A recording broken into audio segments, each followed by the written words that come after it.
देखो इधर कहता है कि when do you say that work is done? When do you say that work is done? अगर हिंदी क्या होता है, हिंदी बताओगे तो समझ में आ जाएगा। आप कब कहोगे कि कोई काम हुआ, है ना? वर्क डन कब कहलाएगा, है ना? तो वर्क डन कब कहलाता है, आप मतलब बताइए जोर से।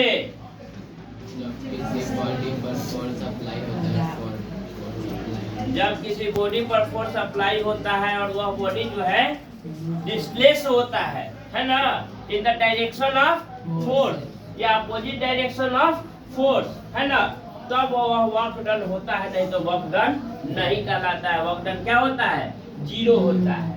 The work is said to be done when a force applied on a body produces motion in it. लिख सकते हैं कि नहीं?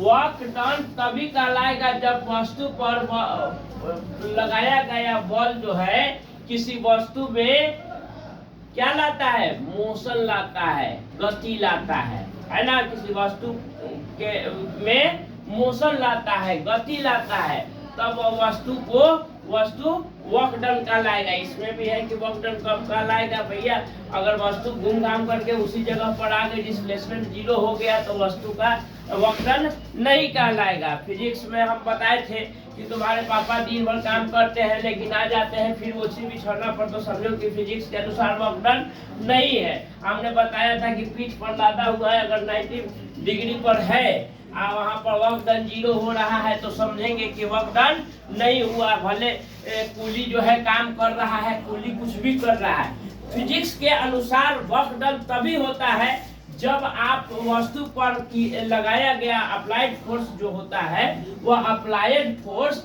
अगर वस्तु को मोशन में कर दे और वह डिस्प्लेस करे, क्या करे, डिस्प्लेस करे, तभी वर्क डन कहलाएगा, नहीं तो वर्क डन नहीं कहलाएगा।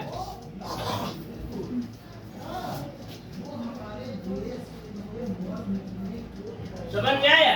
तो यहाँ पर क्या कर रहा है कि दूसरा क्वेश्चन समझा, पहले भी समझाए थे वर्क डन जब शुरू हुआ था, तो है ना, कि कूली कैसे सामान उठाता है, अगर ऐसे उठाता है तो डायरेक्शन क्या बनता है, थीटा क्या बनता है, अगर थीटा ऐसे बनेगा तो निगेटिव वर्क डन होगा, है कि नहीं? 180 बनेगा थीटा तो निगेटिव वर्क डन होगा। 90 डिग्री पर अप्लाइड फोर्स लगाया जाएगा तो जीरो वर्क डन होगा। जब डायरेक्शन ऑफ फोर्स में होगा तो पॉजिटिव वर्क डन होगा।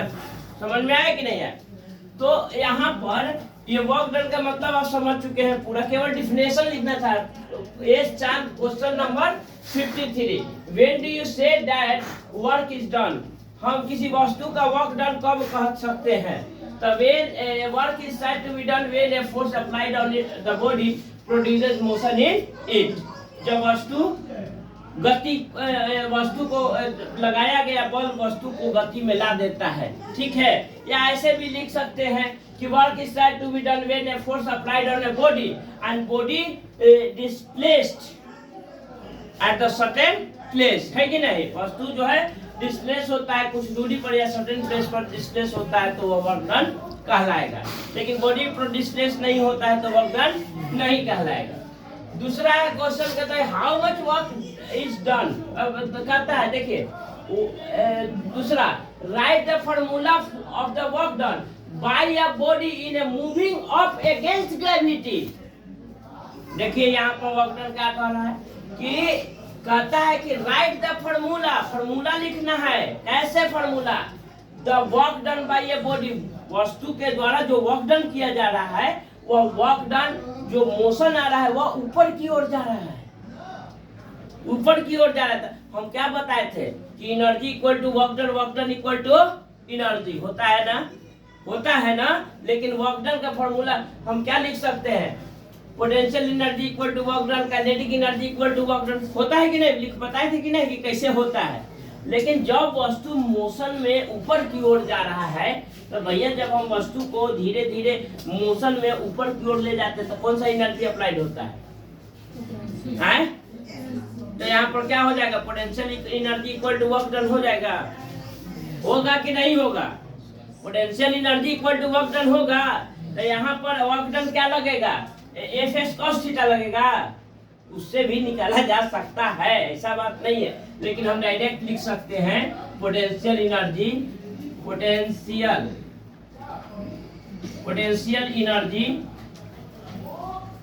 हियर, लिखेंगे here potential energy equal to work done, potential energy equal to work done, और वर्क डन इक्वल टू क्या हो जाएगा, work done equal to M into G into H, where M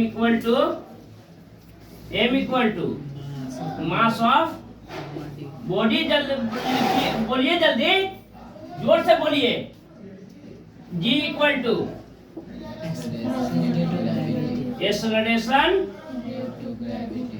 acceleration due to I, H क्या है, I H है body, H है क्या, displace high, क्या लिखेंगे, body in moving up, body in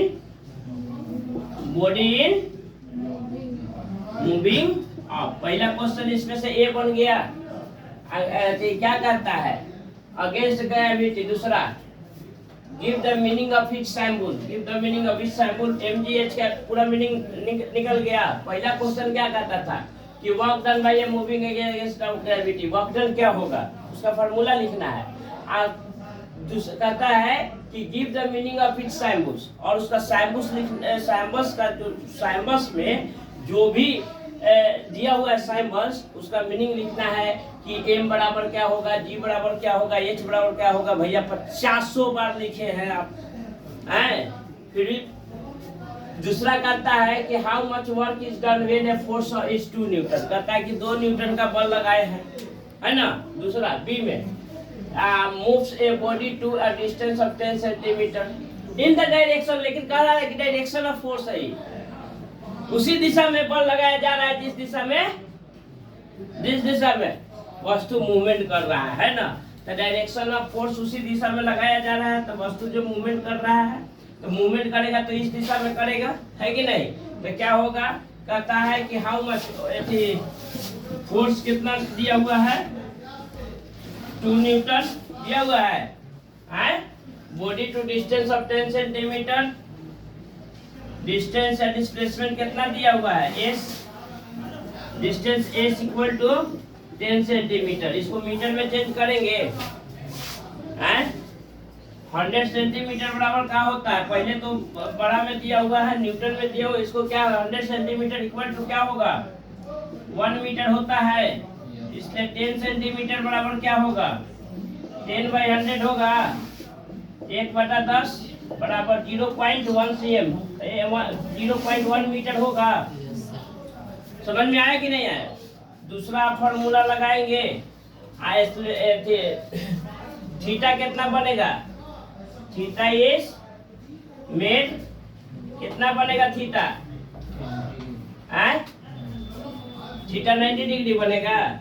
जब डायरेक्शन ऑफ फोर्स में लगाएगा इस तरह से, तो थीटा 90 डिग्री का बनेगा, 0 डिग्री का थीटा बनेगा,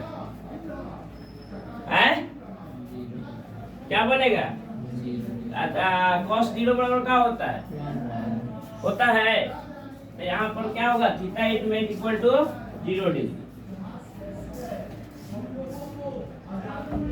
यहाँ पर क्या होगा, एफ एस cos थीटा होगा, एफ कितना दिया हुआ है, 2 न्यूटन दिया हुआ है, इंटू एटी कितना दिया हुआ है, 0.1 मीटर दिया हुआ है, और cos 1 कितना हो जाएगा, वर्क इज डन। तो क्या कहता है, direction of force, how much work is done, तो वर्क डन कितना होगा, 2 न्यूटन इंटू 1, 0.1 इंटू 1, तो क्या होगा, 2 इंटू 0.1,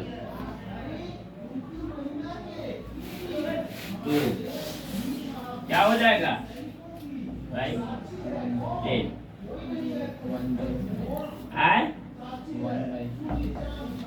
2/10, 1/5 क्या लिख सकते हैं, 0.2 जूल। होगा 0.2 जूल हो जाएगा वर्क डन। यहाँ वर्क डन क्या हो जाएगा, वर्क डन इक्वल टू 0.2 होगा।